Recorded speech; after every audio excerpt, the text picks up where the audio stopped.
¿Qué tal, queridos amigos? El sistema de bibliotecas del Instituto Municipal de Cultura, conformado por 18 bibliotecas, promueve de manera prioritaria la lectura, el acercamiento a libros.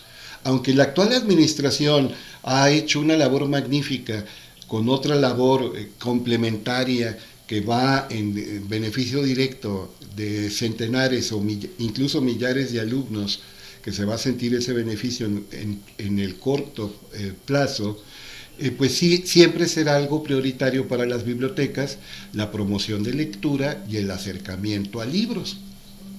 Y los bibliotecarios de las 18 bibliotecas del municipio de Torreón, que dependen del Instituto Municipal de Cultura y Educación, así a bote pronto, que no sea solemne, que no sea un acto estirado, incluso pedante, pues van a hablar de lecturas que les han gustado. A todos les encargué eso, y ahorita a la primera que pepené después de llegar de una junta en el Instituto Municipal de Cultura y Educación, no yo la alarma de que ya había llegado el viejillo, no alcanzó a esconderse, pues aquí Olinka Tapia Mireles. Qué gusto me da volver a ver a Olinka. Igualmente.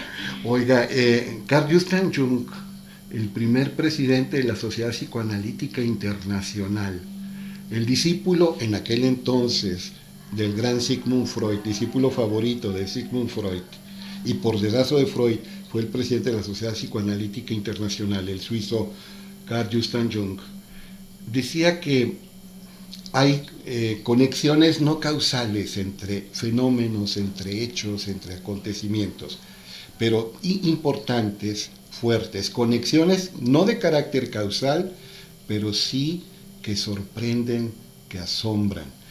A lo que la gente común le llama coincidencias, y algunos creyentes, por no decir crédulos, le llaman diosidencias, Carl Gustav Jung le llamaba sincronías.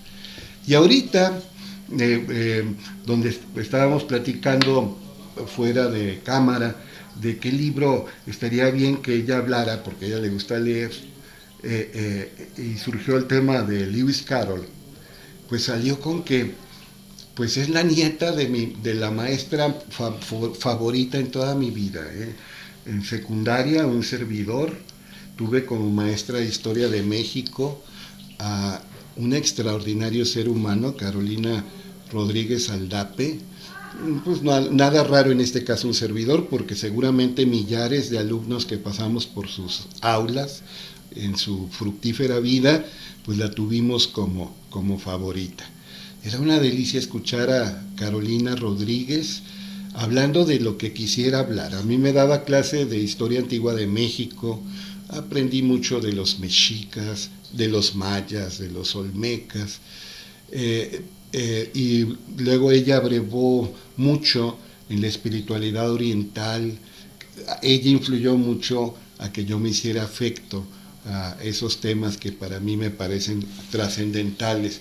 Y esta señorita, que podría ser hasta mi nieta, pues es nieta de Carolina Rodríguez Aldape, y le di clase a tíos suyos en la Pereira, y que algunos de ellos ya son también profesores, y si sacan un poquito, y seguramente sí, del talento extraordinario de Carolina Rodríguez Aldape, pues van a hacer una maravillosa carrera. Y yo digo que sí, porque no se hurta ser hereda, y como yo los conocí como estudiantes, sé que son magníficos.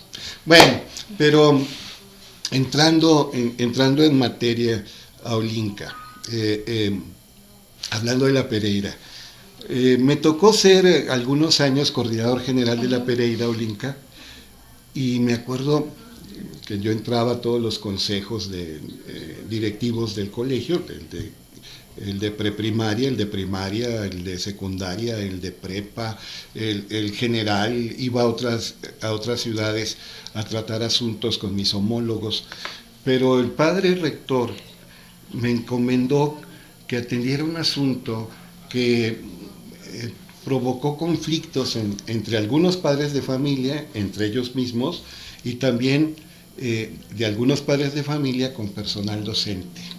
Y el gran tema, Olinka, el tema importante, relevante, trascendente, era válido que los alumnos de una secundaria leyeran a Harry Potter y todas las obras que conformaron con el tiempo esta saga de Harry Potter.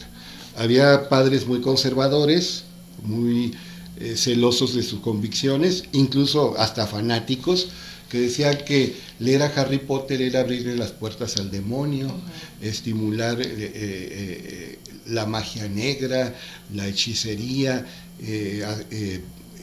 hacerle el juego al mal, y que ningún colegio debería permitirlo, y menos un colegio de inspiración cristiana, concretamente católico y jesuita, como la Pereira. Y había otros padres de familia, francamente más leídos, de mayor cultura, que decían: lo importante es que le agarren el gusto a la lectura. Ciertamente, pues Harry Potter no es algo canónico, no es algo paradigmático, es decir, de una elevada calidad estética, pero si el niño que nunca lee empieza a leer, el puberto, el preadolescente, empieza a leer, qué bueno, aunque sea Harry Potter. En ese tiempo también trabajaba en el Colegio Americano de Torreón y hubo una discusión similar, y me daba gusto que en la feria del libro mucha gente se anotaba en listas de espera para que les trajeran libros de Harry Potter. Y aquí esta dama, nieta de mi maestra favorita, y que podría ser hasta mi nieta también, por la diferencia de edades, me dice que ella leyó a Harry Potter completito en inglés y en español. Ella tiene facilidad para el aprendizaje de idiomas y ha aprendido más de una lengua extranjera, pero leyó, cual debe ser, al autor, en este caso la autora, en su propio idioma. Y luego yo le decía, bueno, y ya algo más literario, nótese los prejuicios propios de mi edad, que yo también compré las obras y se las pasé en su momento a una hija mía, y luego más tarde mi nieta me las pidió, todas las obras que tienen que ver con Harry Potter. Y me dijo, pues, Lewis Carroll, Alicia en el País de las Maravillas, y Alicia a través del espejo, y lo que encontró Alicia. Y dije, ¿de veras Lewis Carroll? Es que Lewis Carroll es famoso por ser, aparte de escritor, matemático, era un gran matemático y filosófico. Sí, dentro de la filosofía, la ciencia que tiene que ver con el manejo ordenado de las ideas se llama lógica, y la lógica pues tiene como papás la filosofía en el sentido puro y a la matemática estricta, y escribió un libro que se llama El juego de la lógica, que yo estuve leyendo sistemáticamente media hora todas las noches. Batallé mucho, no es grueso, mi formación no es matemática, pero me gustó mucho, y era recomendado ese libro por un señor que siempre he admirado y admiraré, aunque no coincida con algunos de sus acertos y de sus conclusiones. A mí se me hace el intelectual más completo del siglo XX, Bertrand Russell, el que ganó el premio Nobel de Literatura en 1950, y que escribió con su maestro Whitehead de la Universidad de Cambridge, pues la Biblia de la matemática moderna, Principia Mathematica. Bueno, y entonces, ¿por qué? Bueno, son dos preguntas en una. Primero, ¿por qué Harry Potter? Ya me imagino amigos intelectuales, académicos de fuste, a catedráticos, poniendo la cara así de... ¿Por qué eso? Bueno, en mi casa siempre han leído por mi abuela, todos mis tíos, y pues siempre nos dieron como cuentos infantiles, y cuando ya yo tenía creo que 9 años cuando salió Harry Potter, y mi abuela nos compró el primer libro en español a todos los nietos, entonces nos los daba para que los leyéramos, y pues me fue gustando como la trama que hacía, y que es muy fácil de leer el libro. O sea, no sé, empiezas a leerlo y ya te picabas y en una semana nos acabamos un libro. Entonces mi abuela nos seguía comprando y nos seguía comprando.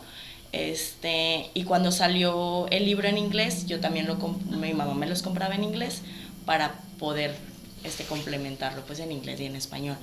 Y pues me fue gustando, me fui enamorando. Todos mis primos lo leyeron desde el 1 hasta el último libro. Pero también otra de mis películas favoritas cuando yo era niña era Alicia en el País de las Maravillas. Y cuando ya estuve un poquito más grande, me compraron los libros también. Y también me gustaron mucho. Lo que también tenía era de que Lewis Carroll era poeta, y en sus libros siempre tiene como algunos poemas dirigidos a cada libro. Y por decir, en Alicia en el País de las Maravillas, pues juega con lo del juego de las cartas, los naipes, y a través del espejo es con el ajedrez. Entonces te explica como que por medio del ajedrez cada personaje y lo que va viviendo Alicia en cada situación, pues hasta llegar al final, como en la primera película, que es con las cartas, o sea, todo lo que atraviesa Alicia, y pues lo importante que es como el juego que te lo va metiendo, y pues ya, pues todos conocen, creo que la primera película. Se adquiere una ludopatía, o por lo menos una ludomanía, una afición, una adicción, en este caso, aunque suene contradictorio, al juego. Un juego que implica inteligencia, que implica ejercicio mental, que implica observación, concentración, desarrollo de estrategias. Pero insisto, Charles Dodgson, mejor conocido con su nombre de escritor, como dicen los británicos y los anglohablantes en general, Charles Dodgson, su pen name, su nombre de pluma, su nombre de escritor, era Lewis Carroll, que lo derivó de un juego de traducción con su nombre. Él estudió para ser reverendo de la iglesia anglicana, estudió filosofía, teología, cultivó las matemáticas, siempre fue muy bueno para eso. Y era también un metrosexual, Olinka, entendiendo por metrosexual, aunque la mayoría ya sabe qué es eso, una persona pulcra, que siempre cuidaba su apariencia, siempre estaba impecablemente vestido, era una persona atildada, Charles Dodgson, muy serio, y en nuestra época hay quien piensa que fue paidófilo o pedófilo, pederasta, porque cultivó la fotografía y teniendo magníficas relaciones con una familia, por cierto, el padre de la familia era su jefe en la iglesia anglicana, pues retrataba a la familia y retrataba a las niñas, y él fue un fotógrafo extraordinario, Charles Dodgson, mejor conocido como Lewis Carroll. Pero Alicia sí existió. Sí, sí existió. Sí. ¿Nos puede hablar un poquito de lo que ha leído, escuchado? Bueno, yo sabía que él tenía una conocida que se llamaba Alicia, eran 2 hermanas, y pues a ella les hizo el primer libro, y fue muy exitoso, y a los 6 meses sacó el segundo, y luego al poco tiempo sacó el tercer libro, y todos fueron pues muy exitosos. Sí, debo decir que Lewis Carroll tenía una dificultad para hablar, tenía disfemia, y en la modalidad de tartamudez, era tartamudo, y hay quien dice que no llegó a convertirse plenamente en ministro, reverendo, solo alcanzó una condición de diácono, porque no quería dar homilías, no quería dar sermones por sus impedimentos o discapacidades al expresarse de manera oral, pero como pasa con mucha gente, estando relajado, en compañía de personas agradables, en un ambiente de confianza, pues él hablaba con mucha fluidez, y con la familia Little, que era la familia del reverendo, y con sus, a final de cuentas fueron 3 niñas, sí. Se entendía perfectamente, y les gustaba lo que allá llaman picnics, iban a orillas del Támesis, el río más famoso de Inglaterra, y hacían sus días de campo, y Dodgson remaba, conversaba, convivía varias horas con la familia, y en ese ambiente relajado pues hablaba y contaba historias. Era un buen cuentacuentos, a magnificent storyteller. Y las niñas le pedían que les contara cuentos, y a veces él se sacaba de la manga, como si fuera un mago, algo que se le estaba ocurriendo.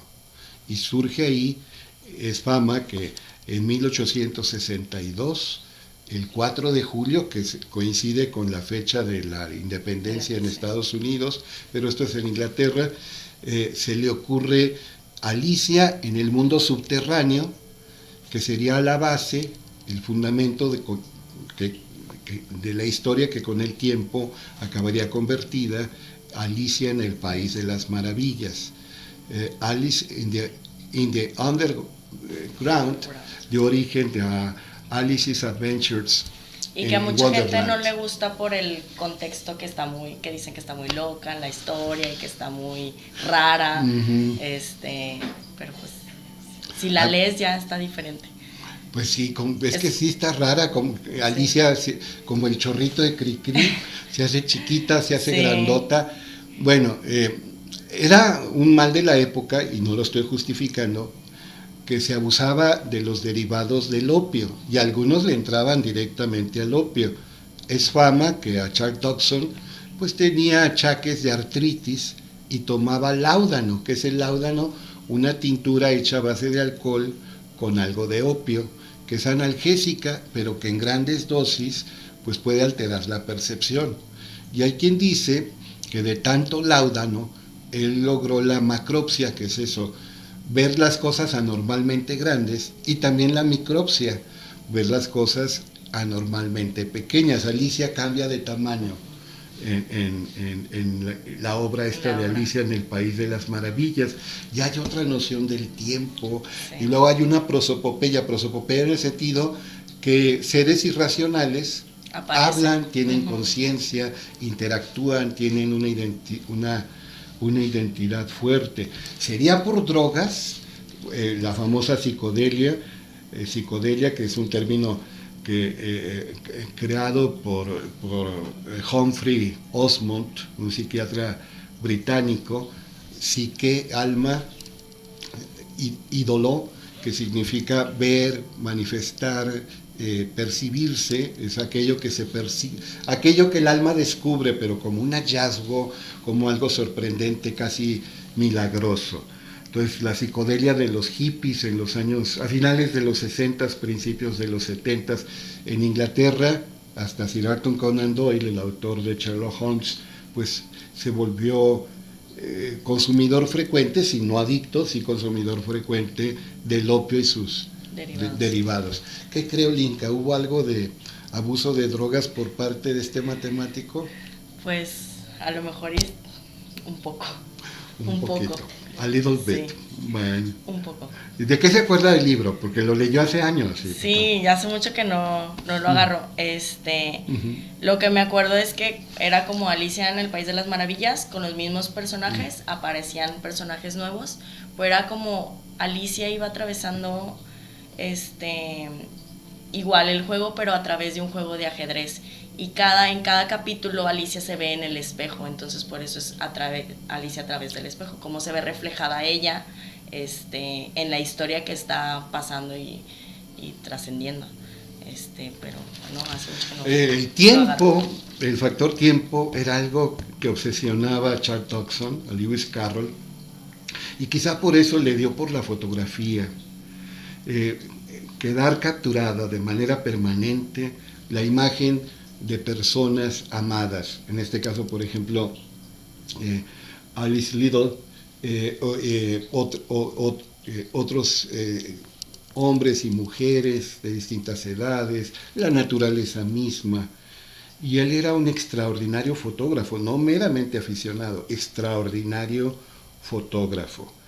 Le tocó vivir en la época victoriana, que todos sabemos que es una época muy conservadora, muy restrictiva, donde la censura era frecuente, pero en algunas cosas de aquella época era más liberal paradójicamente que la nuestra. Por ejemplo, era muy común tener retratos de niñas y hasta preadolescentes sin ropa, claro, tapando sus genitales, pero se veía con un dejo de inocencia el cuerpo humano. Quizás se deba ver así siempre, bueno, le quito el adverbio dubitativo quizá, pero hay gente que de inmediato se espanta y denuncia perversión sexual, pedofilia, pederastia ante esto. Se ha estudiado mucho la personalidad de Dobson. Ajá. Y la mayoría de los estudiosos dicen que no, que nunca le faltó el respeto a ninguna de las niñas ni a ninguna otra persona. Hay quien dice, bueno, a lo mejor era un boyerista o un Don Juan reprimido, pero nunca llegó al acoso. Y Alice Liddell, en 1952, siendo ya una anciana, llega a la urbe de Hierro, y allí en el principal periódico de la época habla con veneración de Lewis Carroll, que jamás de los jamases se sobrepasó, le faltó al respeto. Pero quienes dicen que sí transgredió lo correcto es porque están juzgando con los criterios actuales las fotografías que se veían en el siglo XIX, pero también hay un hecho que podría respaldar esa acusación. La mamá de las niñas pidió que se alejara de ellas cuando alcanzaron los 15 años la mayor. Pero también los estudiosos, biógrafos dicen, es que la mamá no es que pensara que él era un pervertido, pero en la época, y no solo en Inglaterra, en Europa entera y en otras partes del mundo, la mamá quería conseguir un buen partido. Sí, y a esa edad se casaban. Sí, entonces un buen partido no era Barcelona, Real Madrid, no. Un buen partido era un príncipe azul para Olinka o para Alice o para cualquier otra dama, y se casaban muy jóvenes, ya a los 20 años ya eran, ¿cómo se dice? Solteronas, quedadas. Sí, entonces y si estaba ahí un señor que vestía con ropa clerical y muy serio y con cara de muerto fresco, pues espantaba a los posibles pretendientes. Se ha especulado mucho, hay quien dice que Charles Dobson fue Jack el Destripador. Ay, no. Que lo mismo que a Edgar Allan Poe lo acusan de haber cometido un asesinato y haber descrito el asesinato en uno de sus cuentos. A Charles Dobson, Lewis Carroll, lo acusan de haber planeado una serie de asesinatos crudelísimos, destripaba a la gente, los asesinatos de 1888, y que en un escrito de 19 años antes da claves de cómo los va a matar, a quién, por qué los va a matar, etcétera, y que hay que revisar la literatura vasta de Lewis Carroll. No sabemos, no sabemos, y por desgracia pues no hay manera de saberlo, pero por sus frutos los conoceréis.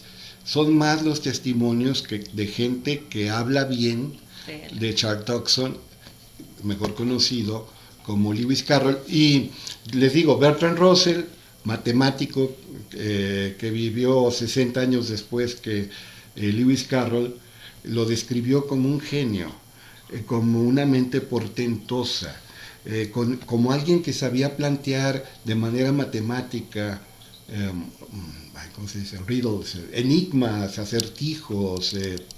Entonces, era un genio, Lewis Carroll. Ahora, me temo, pasa lo que pasa con La Sirenita. Sí. O con Peter Pan, o con Pinocho o Pinocchio, que conocemos las versiones de Disney edulcoradas, lights, de color de rosa y happy ending de Disney, y que a veces alteran por completo la historia original.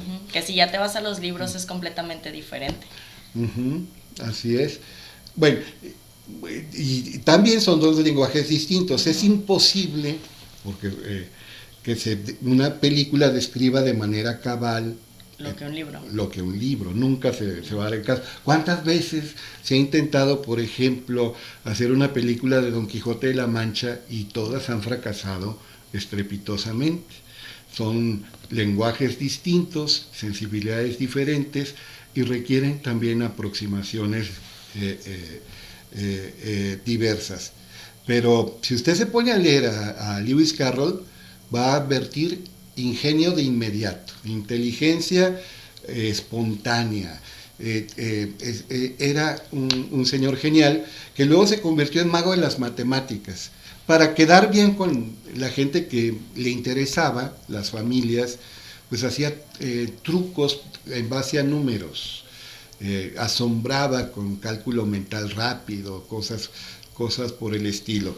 Y hay quien dice que la recta inteligencia de Alicia en el País de las Maravillas y Alicia a través del espejo, pues requiere tener conocimientos muy intensos, muy fuertes en las distintas disciplinas matemáticas. Se escribió incluso de geometría no euclidiana, una geometría avanzada, una geometría distinta que dio un salto cuántico. Bueno, pero a ver, vamos a suponer que estamos en el consejo de un colegio, Olinka, y ahí está la maestra, mi venerada maestra Carolina Rodríguez Aldape, como directora, y de un lado están papás muy enojados, y otros papás más juiciosos. De un lado hay quizá una maestra conservadora que huele a polilla y a naftalina, y del otro lado quizá ya una muchachita joven, una persona jovial como Linka, discutiendo. Es recomendable que los niños todavía son niños, de primero de secundaria, los jovencitos de segundo y tercero de secundaria, lean Harry Potter. ¿Usted qué diría? Que sí, porque es una lectura muy suave, muy digerible, y que si el niño se puede enganchar con esas historias, de ahí va a seguir leyendo y leyendo y leyendo. Yo siempre he pensado que tienes que encontrar lo que te guste para leer, para que te guste la lectura y así poder seguir leyendo otro tipo de temas. Porque si no encuentras eso que te gusta, ahí lo vas a dejar y ya no vas a querer leer. Exacto. El interés tiene pies, el gusto dinamiza, el placer es un motivo, y motivo tiene que ver con motor, nos mueve. Hace unos días en este mismo espacio estuvo la promotora cultural, propietaria de librería, coordinadora de círculos literarios, editora, escritora, Ruth Castro, y Ruth decía que lean, el chiste es que lean, agarran el gusto y lo usan como un puente. Yo decía, sí, como un trampolín. Ella decía, es un puente. Y yo confieso ante ustedes, hermanos, ante Dios Todopoderoso, ante ustedes, hermanos, que yo no solamente leí literatura chatarra, eso es obvio, sino leí historietas. Ustedes no les tocaron lo que nosotros, los que ya peinamos canas, llamábamos cuentos, que son las historietas. Sí las conocieron, pero las conocieron como algo raro y de consumo poco frecuente. Lo que en España le llaman tebeos, aquí también se les llaman los monitos o los cuentitos. Revistas de 32 páginas, lo mismo de algún personaje de Disney o de algún superhéroe como Superman, o algo más mexicano como Memín, en fin, y leíamos. Y los chiquillos de la época, estoy hablando de los años 70, leíamos, coleccionábamos, intercambiábamos historietas, y algunos saltamos de la historieta a la literatura. Yo me acuerdo, había una revista Olinka que se llamaba Fantomas, la amenaza elegante. ¿De qué trataba Fantomas? Era un ladrón, pero un ladrón de arte. Y era muy elegante y muy culto, muy limpio en el sentido de que no tenía vicios, siempre estaba haciendo ejercicio físico y mental, y cada vez que cometía un robo te enterabas de la vida y obra del artista, cuyo producto era robado de algún museo o de la casa de algún ricachón. Y entonces la revista nos da información de artes plásticas, de música y de mil cosas más. Era una manera de cultivarnos. Bueno, Olinka a través de Harry Potter. Y luego... Yo solo leí 2, Mafalda y Asterix y Obelix. No, pues sí, se nota de quién es nieta. Sí, esos dos fueron los debo decir, a lo mejor vuelve y me jala no los pies, o como dicen algunas personas, los pieses o las patas, mi adorada maestra Carolina, porque Carolina leía Chanok. Sí. Chanok, y decía que nos lo recomendaba que leyéramos a Chanok y que leyéramos a Calimán. Claro que nos recomendaba también literatura seria, libros exigentes de mucha calidad, pero decía, es como una bolsa de papitas, o sea, nútrete, come lo que es necesario, pero ¿por qué no regalarte un ratito de placer con algo ligero? Una bolsa de papitas. Pues sí, ella también leía historietas y hasta nos recomendaba el Chanok. Y esta niña, pues se nota, perdón, esta señorita, esta dama, pues Asterix y Obelix, pues habla de la guerra de los romanos contra los celtas, los druidas, tiene un antecedente, se vincula directamente con la guerra de las Galias de Julio César. Y luego, pues Mafalda, la niña filósofa, la amiga de Susanita, la eterna enamorada, de Felipe el ingenuo, de Manolito el comerciante, de Libertad, la activista política, la que no le gusta la sopa, llama a los Beatles, bueno, allá y detesta hacer los deberes, que es como en Argentina le llaman a la tarea. No, pues esa obra de Quino, pues es filosofía aplicada, ¿eh? Es muy buena Mafalda. Excelente, todo lo de Quino. Bueno, Olinka Tapia Mireles, que normalmente está en la biblioteca Manuel Acuña. Ella es una bibliotecaria del estado, pero colabora con el municipio, y estas semanas tenemos el placer de que tenga como base la Biblioteca de la Alameda, la Biblioteca José García de Letona. Esta señorita nos va a volver a hablar de libros que le gustan. Más adelante. Van a ver, claro. Más adelante, de vez en siempre. Sí. Bueno, ¿verdad que sí? Sí, claro. Aquí estaremos. Bueno, hasta pronto.